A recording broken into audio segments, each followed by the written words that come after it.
পড়াশোনার পাঠ চোকানোর ঠিক লাস্ট স্টেজে এসে আলাপ যে বন্ধুর সাথে, মানে একেবারে স্কুল কলেজের ফ্রেন্ড, আবার স্কুল কলেজের ফ্রেন্ড নাও বলতে পারো। যাই হোক, হঠাৎ করেই একদিন আলাপ এই বন্ধুর সাথে, তিনিই হলেন ইনি। তো এই হচ্ছে আমার বেস্ট ফ্রেন্ড। আর মাঝে মধ্যে এইভাবে চমকে যাওয়ার মতো সারপ্রাইজ আমি ওর কাছ থেকে পাই। আচ্ছা তোমরা বলো তো, সবার সাথে তো তোমরা ঘুরতে যাও, কিন্তু বন্ধুর সাথে ঘুরতে তোমাদের কেমন লাগে? আমার তো ভীষণ ভালো লাগে। গেছিলাম রথের মেলায়, যদিও বা মেলা দেখা মেন মোটিভ ছিল না, উদ্দেশ্য ছিল একটু খাওয়া দাওয়া করা। অনেক দিন হলো দুজনে একসাথে বেরোনো হয় না, তাই বেরিয়ে পড়লাম দুজনে একসাথে আমার এই টাট্টু ঘুরে ধরতে চেপে। তো মেলায় গিয়ে প্রথমেই ম্যাডামের চোখ পড়লো এই নাইটিগুলোর ওপরে।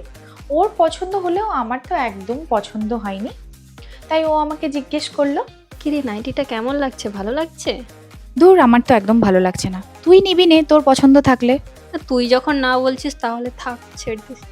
শোন না, ওইদিকে চলো, ওই দোকানটাতে যাই। ঠিক আছে, চল চল। যেহেতু মেলা এখন শেষের পথে, একদম ভিড় ছিল না, তাই অনেকটা সময় নিয়ে একটু কেনাকাটা করলাম।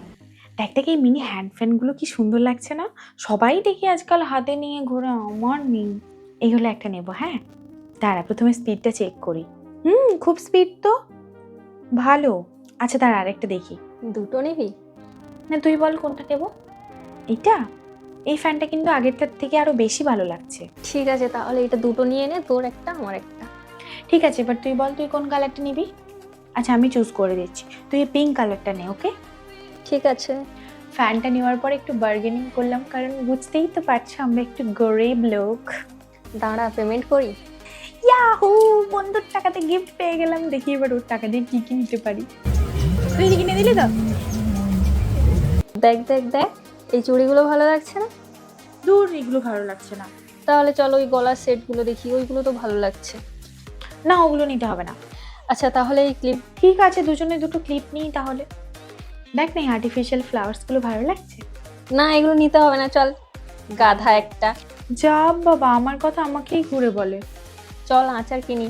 দূর, আচার খাবো না আমি, তুই খা। হ্যাঁ ঠিক আছে, নিয়ে নি তাহলে। কিরে ভালো? চল একটু হেঁটে হেঁটে গিয়ে তোকে আইসক্রিম খাওয়াই, হাঁটলে তুই একটু রোগাও হবি। না আমার হাঁটতে ভালো লাগে না। ওই তুই এখানে আমার একটা ছবি তুলে দে না রে। ঠিক আছে দাঁড়া, ছবি তুলে দিচ্ছি। এবার ছবি তুলতে গিয়ে ভিডিও বানানো পাগল পাবলিক আমি, যদিও বা ভিডিওটা ভালো হয়েছে।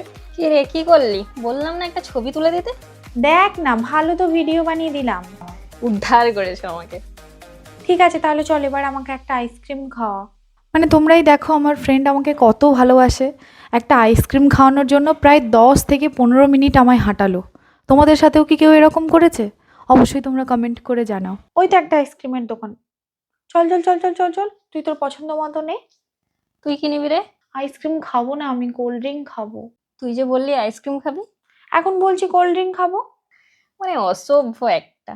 তারপর ও আইসক্রিম খেলো আর আমি কোল্ড ড্রিঙ্ক খেলাম। কিরে, দেখে মনে হচ্ছে আইসক্রিমটা ভালো না? দাঁড়া দাঁড়া, বাদামটা ফেলে দিই। যা বাবা, তো ওটা নেওয়ার কি দরকার ছিল? এই যে দেখো সবাই আইসক্রিমের মধ্যে থেকে বাদাম ফেলে দেওয়া মানুষজন।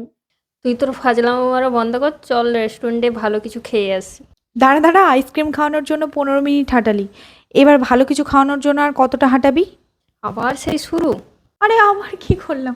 ঠিক আছে চল তাহলে স্কুটিটা নিয়ে নিই। খুব জোর কিন্তু খিদে পেয়ে গেছিল। অর্ডার করেছিলাম চিকেন ললিপপ, মোমো আর কফি। আরে খাবো, সেটাও তুই ভিডিও করবি নাকি? হ্যাঁ ভিডিও বানাচ্ছি, একটু ভালো করে খা, আস্তে আস্তে খা, তোকেও দেখতে তাহলে ভিডিওতে ভালো লাগবে।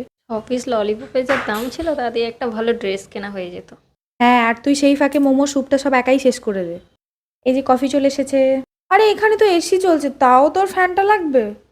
মানে শো অফ করানো কাকে বলে, তোকে দেখেই শেখা উচিত। আচ্ছা এবার রিভিউটা দে, বল কেমন লাগলো খাওয়ার দাওয়ার, সত্যি বলবি কিন্তু। একদম বাজে, প্রত্যেকটা খাওয়ারই খুব বাজে, জাস্ট টাকাটা জলে দেওয়া হলো।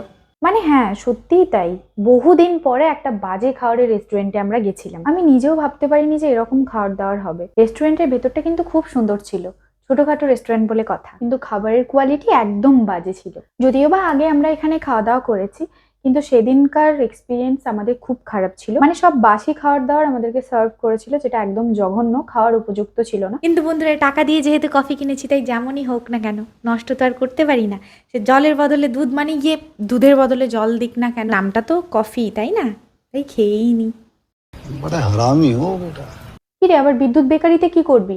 আরে বাচ্চাদের জন্য কেক নেব। ও কেক নিল আর আমি আমার মেকআপ ড্রেস সব কিছু ঠিকঠাক আছে কিনা একটু দেখে নিলাম। বাস কেক নেওয়া হয়ে গেছে, এবার চল ভাই বাড়ির দিকে চল। এতক্ষণ পরে আসল কথাতে আসি। যদি ভিডিওটা তোমাদের ভালো লাগে তাহলে অবশ্যই ভিডিওটাতে একটা লাইক করে দিও, কমেন্ট করে দিও, আর ইউটিউব ফেসবুক থেকে দেখলে সাবস্ক্রাইব ফলো করে দিও। চলো এখন ওকে বাসে তুলে দিই আর আমি আমার বাড়ির দিকে রওনা হই। ভিডিওটা এখানেই শেষ করছি, নেক্সট ভিডিওতে তোমাদের সাথে দেখা হচ্ছে। বাই।